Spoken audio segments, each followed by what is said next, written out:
দেশের সীমানা ছাড়িয়ে আবহমান বাংলার পহেলা বৈশাখ উদযাপন করল চীনে অধ্যয়নরত বাংলাদেশি শিক্ষার্থীরা। চীন প্রতিনিধি মোহাম্মদ সাইয়াদুল ইসলাম জানান, অনুষ্ঠানে বাংলাদেশের সংস্কৃতি, সঙ্গীত, দেশীয় খাবার, নৃত্য ও কবিতার মাধ্যমে চীনা ও আন্তর্জাতিক অতিথিদের মাঝে বাংলাদেশের ঐতিহ্যকে উপস্থাপন করা হয়। বাংলাদেশ কমিউনিটি নানচিংয়ের উদ্যোগে নানচিং কালচার অ্যাসোসিয়েশন সেন্টারে এই সুসজ্জিত সাংস্কৃতিক অনুষ্ঠানের আয়োজন করা হয়। বাংলাদেশি শিক্ষার্থী ফাহমিদা গয়না ও লাভলি আক্তারের সঞ্চালনায় অনুষ্ঠানে স্বাগত বক্তব্য রাখেন আহনাফ তাহমিদ আনাম।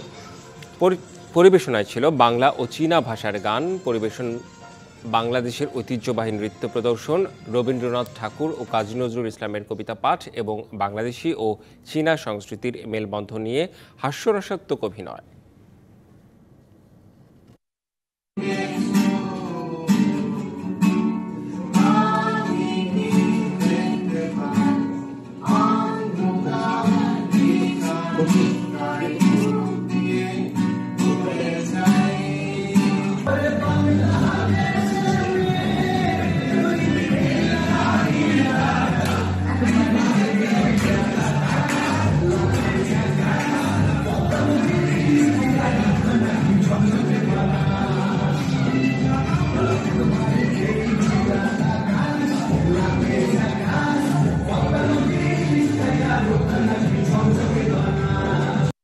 আমার নেক্সট টাইম অনেক বড় করে একটা প্রোগ্রাম করার ইচ্ছা আছে।